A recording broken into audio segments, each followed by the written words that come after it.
What's going on, Kyle? We're back for two-a-days. Oh, yeah. We got an MMA card this week, too. Yeah, not the best card in the books after one of the better UFC cards that we've seen in the last couple of months, last weekend. That card was great. It just didn't go our way. Yeah. We were having some tough breaks that we were on the right side of things, and it just didn't. Just things weren't going our way. That's all we can say. The early card, though, we were pretty spot on, like the early prelims. Mm-hmm. And then just the Akhmedov split decision loss. I thought Akhmedov won rounds 1 and 2. Yeah. Thought we had that. Other than that, we were good. And then Nico Price, he needed like an extra 30 seconds. We would have had that. Yeah, and then the one that Duplessis was, he won though, right? Yeah, he looked awesome. Yeah, we got that one. Yeah. Yeah, I was gonna say. I was like, oh. And the one that hurt the most, I think, was Wonder Boy. He just didn't look great. The thing that surprised me about that fight was Gilbert Burns, who's not the best takedown artist, was able to take down Stephen Thompson easy. It might be Stephen Thompson finally showing his age a little bit. Yeah. Which sucks. And the one that hurt me was, and this was the one that kept us out of the money. If this hit, we would have been plus money regardless of what happened with Stephen Thompson, was Sean O'Malley round 1. Who knew that Chris Mutino could get hit by a fucking atom bomb and fucking be fine? The funniest thing was I was with a bunch of my buddies from Mass that we were watching the fight, and they're like, "Dude, Central Mass kids are tough." Kids from like fucking Milford, Mass. Oh god. I was like, I guess they are pretty fucking tough. But Tai Tuivasa round 1 KO called that shit. Nice. Hell yeah. That was awesome. Greg Hardy sucks. Scumbag. I don't know why people thought he was gonna win that fight. Me neither. Maybe because Tai Tuivasa looks like he chugs fucking 15 beers a day, which he does. Might. Yeah. He drank at least 5 on the walk out of the fight. Out of random people's shoes. Yeah. Didn't care. So, I mean, yeah, he looks kind of like puffy, but that's what happens when you do that all the time. Yeah. But he's still a monster. Then Connor got his ass kicked. That was fucking awesome. That was great. Leg break aside, he was going to lose that. It was pretty clear. Yeah. Two judges scored round 1, 10-8 for Poirier. Deservedly so. And then Connor embarrassed the shit out of himself, too. Yeah. Yeah. I think the leg break was probably the best thing that could have happened to him. Yeah. But, I mean, he embarrassed himself laying on the cage, saying he's going to kill Dustin and his wife in their sleep. Like, come on, man. That's not cool. I kind of get why Joe Rogan, sat on the floor with him. Joe. But also, that was kind of dumb. It was hilarious. It was pretty funny. And he was out of his mind. He kept being like, "Oh, your wife was in my DMs," they're pumping the air cast up on him.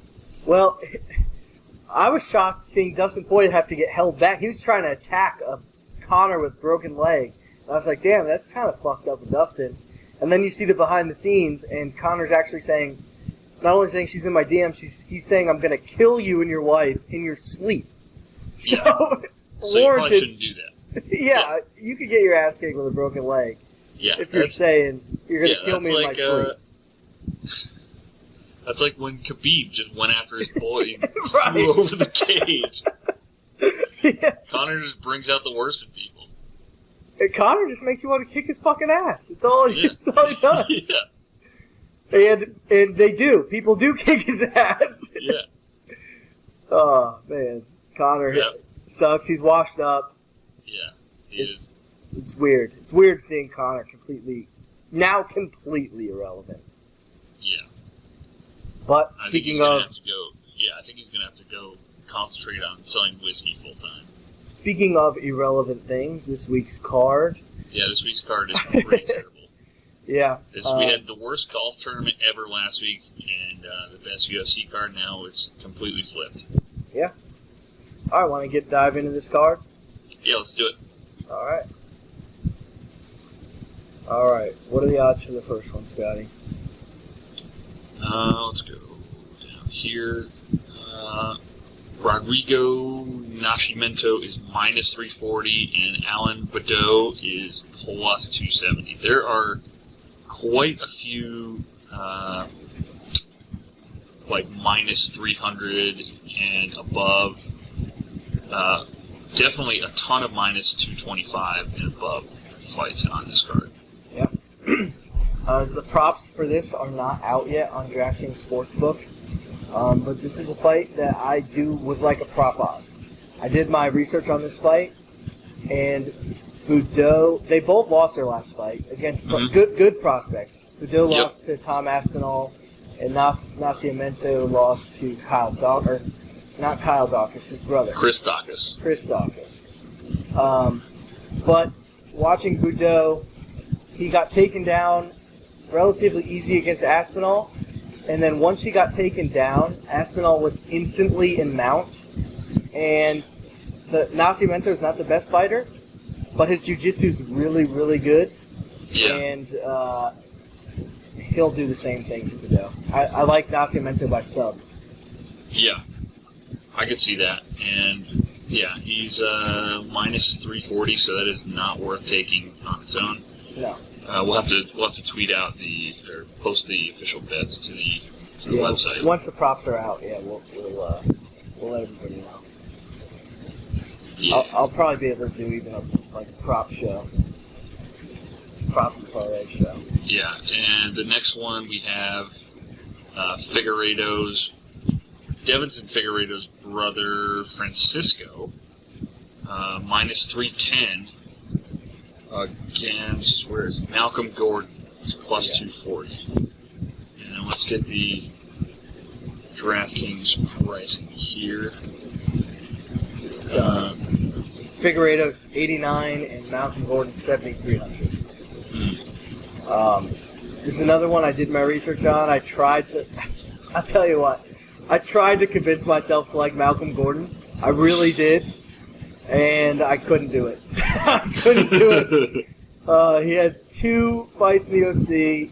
Both are by first-round finish in 2 different ways. He got subbed by Albazi, and he got knocked out cold by Sumaderji, who Sumaderji is a beast. But Francisco Figueiredo's got 1 fight in the UFC. It was a win. It was a decision win, and he got 4 takedowns in that fight, which I think will be the difference here. He'll probably finish Malcolm Gordon. I guess everybody finishes him. So. I guess so. And another thing I noticed about Malcolm Gordon is he's ripped, but he's just really small. He's a small guy. Yeah, he's 5'7", 125. Yeah. He's teeny tiny. Yeah. Small and guy. Francisco Figueiredo is not big. No. Either. But he looks a little thicker. Yeah. He's an inch shorter and a pound heavier. But he trains with his brother every day. Right. I'm sure he gets his ass kicked by freaking Devinson every single day. Yeah. So that's going to make you a better fighter. Oh, yeah. For sure. All right. Moving on. We have Miles Johns, minus 185, versus Anderson Dos Santos. Yeah. Plus 150. So this is one where I am going to have to do a little bit more tape study, but I'm leaning Anderson Dos Santos. Neither guy, they both have decent records. Neither guy really impresses me all that much. Miles Johns only has 1 loss to Mario Batista, who he's a fucking beast. But Miles Johns, they say he has all this power. He's got 1 knockdown in the UFC. He has 1 KO in the UFC. But it took place in the 3rd round against Kevin Natividad.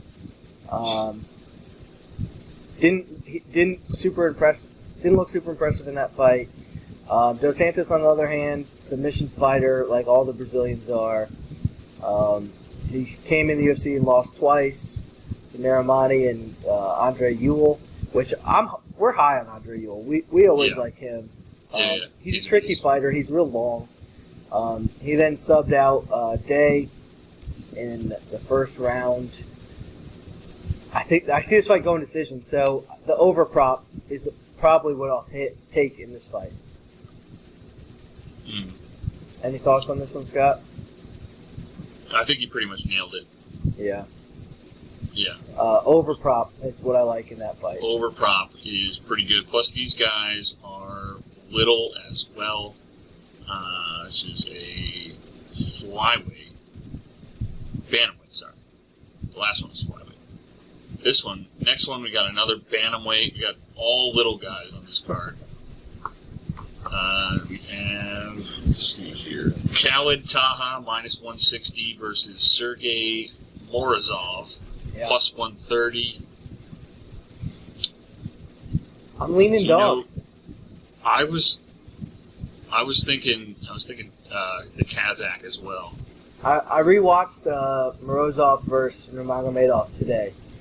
And in that first round, it was competitive. He was able to defend Nurmagomedov's takedowns. Saeed Nurmagomedov is more of a striker, but he still has that wrestling like all the Nurmagomedovs. And Sergey Morozov was able to defend. He was able to get up. He was able to scramble. And when they were on their feet at first, he looked okay. With Taha, he's had a back-and-forth career. He just lost to Ronnie Barcelos, who Ronnie Barcelos is pretty beastly, so not so bad. But he doesn't have any good wins. Boston Salmon sucks. Yeah. So I think the good money would be on Sergey Morozov, coming off a loss, but again, it's not a bad loss. Saeed Nurmagomedov is he's a Nurmagomedov. Yes. You know? So yeah. And Morozov was a two-time belt holder in the M1 Challenge. Oh yeah. Back in 2019. The old Russian league. Yeah. So those guys are pretty scary. Yeah. M1 Challenge. And corrupt. Yes, very corrupt. Maybe I'd say. Right. Oh fuck. Next fight. We got some women. Fight. There we go. Amanda Lemos minus 500 versus Montserrat Conejo. Good God, strawweight battle here. This was another one. I tried to convince myself to like Montserrat. Because she did look really, really good against Buys. But I think Buys and her husband, JP Buys, both are not good. I think they're really not good. Yeah. Montserrat is also, for 115, she's like kind of chunky. Yeah, she is. She's 5 feet tall, 61-inch reach. Yeah. And Amanda Lemos has some power for the division with a first-round knockout in her last fight. Yeah. She's on a 3-fight winning streak. I think she keeps it up. I won't be betting this one. Not minus 500 women's MMA. No, not minus 500 women's MMA. Certainly can't do it. Yeah. Next fight's a decent one. Moving on. Yeah. Danny Rodriguez minus 270 versus Preston Parsons plus 220. Yeah, Daniel Rodriguez is actually pretty legit. He is. He has some decent wins. He beat Tim Means. I think Tim Means got hurt in that fight, I'm pretty sure. But he beat Tim Means either way. Beat Bobby Green. Beat cousin Dwight Grant. Yep. And close fight with Nicholas Dalby and Mike Perry, who everybody beats nowadays. Yeah, apparently. He was supposed to fight Abubakar Nurmagomedov, cousin Nurmagomedov here. Yes. He had to drop out, and Preston Parsons took the fight on short notice. I did do some research on Preston. He's a submission fighter. Alternates wins and losses. He's game. His last win was by armbar win. I don't think he'll be able to get an armbar here on Daniel Rodriguez. I don't see him being able to get takedowns. I think Daniel Rodriguez, I don't know if he puts him away, because Daniel Rodriguez, besides the KO of your cousin Grant, hasn't shown power as much power as you'd think, because he looks like a powerful guy. Yeah, he sure does. But I think he wins here. I think he wins by decision. I like that as well. Yeah. On to the main card. Whew. With a great fight. This is probably the best fight on the card. Yeah. It probably is, but it's better than the main event, probably. Absolutely. With Gabriel Benitez versus Billy Quarantillo. Yep. And Benitez is minus 170. Quarantillo is plus 140. Yeah, and I like Benitez. Unfortunately, I want to root for Quarantillo. I love him. But that loss to Gavin Tucker wasn't the greatest. I know Tucker's a great wrestler. Before that, he did win 3 in a row, but they're all no names. Yeah. Some of them aren't in the UFC anymore. He's an exciting fighter, but Gabriel Benitez is like the exact opposite. He's like a technician. He has really strong leg kicks, really strong kicks in general. This is the guy that the trainers and everything were saying he kicks like a heavyweight. And somebody like skinny Billy Q, I think might get chopped up in there. Yeah, and he's got those 145-pounder fucking slicing legs. Yeah. Sharp shins. Yeah. Gabriel Benitez does have a lot of losses on his record, but if you look into them a little bit more, they're to pretty good guys. Like, he lost to Andre Fili, who he's legit. He lost to Enrique Barzola, who he's not the best fighter, but he's a great wrestler. So if you don't have an answer for that, he'll beat you. And Killer Sadiq. Yeah, Omar Morales. Who beast. By decision. He's an absolute stud. Oh, yeah. And then he beat Justin James, who is pretty good. Yeah, KO'd him. Yeah. I like Benitez here. I don't know if he'll get the finish because Billy Q is tough as shit. Yeah. But leaning Gabriel. Definitely. All right. Who we got next? Rodolfo Vieira versus... Rodolfo is minus 220. Dustin Stoltzfus is plus 175 here. Finally got some decent-sized people in here. So this is another one. I did my research on this, and I like Stoltzfus as a dog. Vieira is always dangerous because he's a submission fighter and he's a specialist. He's one of the best Brazilian Jiu-Jitsu guys in the UFC. But Stoltzfus went up against a good Brazilian Jiu-Jitsu guy in Kyle Dawkins and looked really good. It was a tough fight for both guys. That fight really could have gone either way. And Rodolfo Vieira, for as good as he is at Brazilian Jiu-Jitsu, he's not the best wrestler. He kind of shoots like a Brazilian guy, goes all out for him.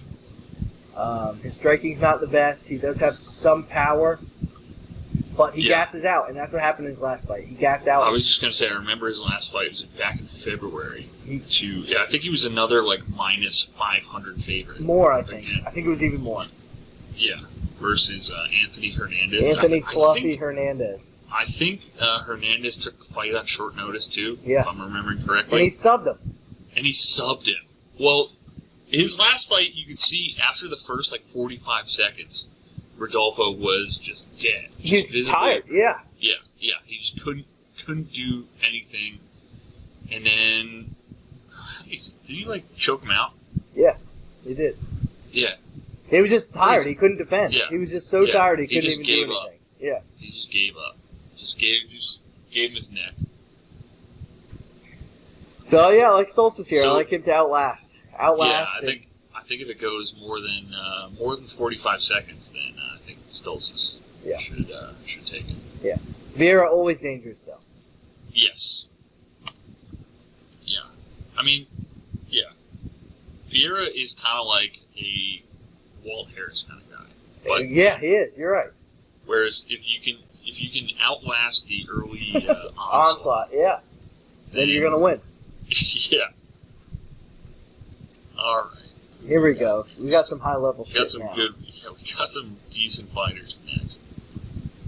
All right. So we got Matus Gamrot, who is an absolute beast at minus 225 versus Jeremy Stevens at plus 175. I like both these guys. I do too. Jeremy Stevens though is on the downtrend and Matus is on the uptrend. Yes. Beating old hot sauce Holtzman, Holtzman's a fucking beast. And even in his loss, he fought an absolute stud in his debut in Kudalase. Mm-hmm. And do you remember that fight? They both raised each other's hands at the end. They were dog-tired. Yeah. Matus had 5 takedowns. I think fucking Kudalase had 5 takedowns. That was a crazy fight. Yep. And then he comes back and KOs Holtzman. Pretty impressive. Jeremy Stevens, on the other hand, has lost his last 2 to Rodriguez. He's lost his last 2. Well, because Raw before that, yeah, and then lost 2 more. Oh yeah. Before that. Yep. So he always has that power. That's what he does. He swings hooks like old school. He's an old school UFC guy, so swings hooks. Matus is going to be too much, I think. He's going to get these takedowns. Stevens is another guy who tends to gas. He does hold that power in that explosion through being gassed. Right. Matus will be too much, I think. He's too well-rounded. MMA has passed Jeremy Stevens by. Yeah, absolutely. Agreed. Yep. I like it by decision too. Decision. Very good. All right. The return. Yeah. The return of Misha Tate. Reneau. Yep. Misha Tate is minus 130. We have actually some close odds on this one. OnlyFans Misha Tate. OnlyFans Misha Tate. She's gonna. I hope she has her OnlyFans username, or her OnlyFans link on her shorts or on her T-shirt when she's done something on her flag. And Marion Reneau is plus 110. Yeah. Gotta Marion like Reneau Tate. Kind of sucks. She's 9-7. Yeah. Lost her last 4. She lost to Macy Chazon, Raquel Pennington, who they're both legit. She then lost to Yana Kanachaya and Kat Zingano, who the loss to Kat Zingano. Kat and Misha Tate are similar fighters. Yeah. So I like Tate here. Her last 2 losses are to Raquel Pennington and Nunes, who are both beasts. Before that, she beat Holly Holm and Jessica Ai. Raquel Pennington has no wins like that. I mean, Mariana Reneau has no wins like that. I think Tate wins this. I think you're right. Yeah, She hasn't fought in a long time. Since 2016. Let's see what she's got. She's got to just be doing this to pump OnlyFans. That's got to be the thing here. Yeah. All right, main event here. Oh, yeah. Islam Makhachev. What a main event. Yeah. Minus 700 Islam Makhachev. It's warranted. Right. Versus Thiago Moises plus 450. I think we're going to see a smeshing here. I think there's going to be, as they say, smeshing incoming. Yeah. Islam Khabib is saying he's the next to hold the title. He's been saying it forever. This guy's also got crazy eyes. Thiago Moises? No, Islam Makhachev. Oh yeah. Well, he's got bear fighting eyes. Well, his ground game is amazing. He takes you down, controls you just like Khabib. He's done it against everyone he's fought. The only people he didn't get to take down was Davi Ramos and Gleason Tebow, who I don't know if you know their body styles. They're both tanks. They're about 4 feet tall, and they're just muscle bound. You can't get them down. They're too low to the ground. Yeah, and I think one of the reasons he couldn't take T-Bow down because he was too busy knocking him out in the first minute of the fight. Yeah.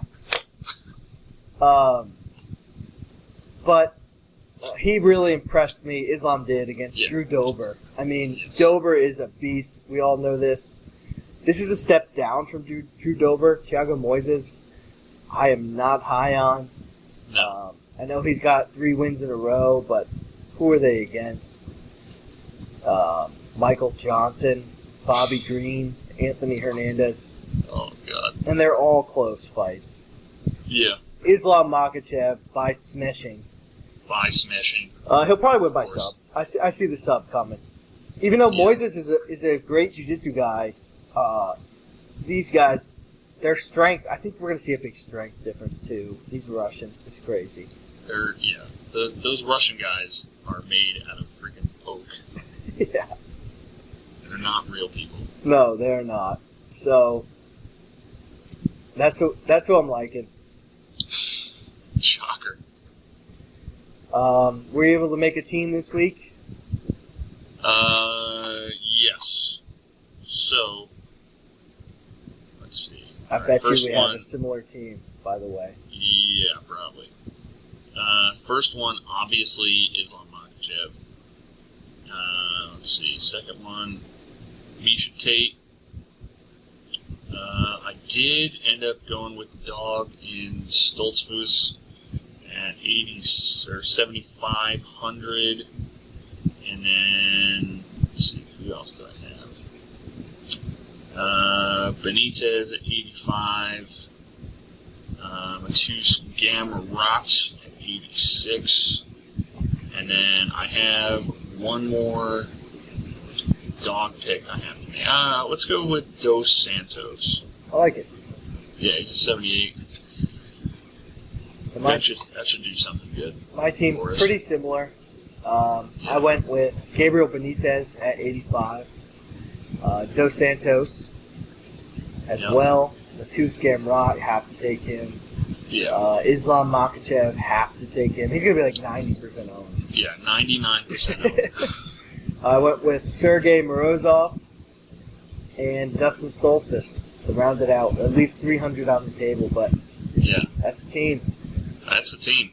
Yep. Them's is the teams. Yep. So, all right, we'll watch some major this week, some golf. Watch some little fights on Saturday. Mix in a little fight action. Oh, yeah. I'll have everything up. We'll have some more coverage. I will go back and I will post some parlays and some prop bets for the fights. Awesome. So we will have those up. The props just aren't out yet. Right. We're getting out super early. Get it out of the way. Yep. All right, man. All right. Awesome. One it there. Take care, bud.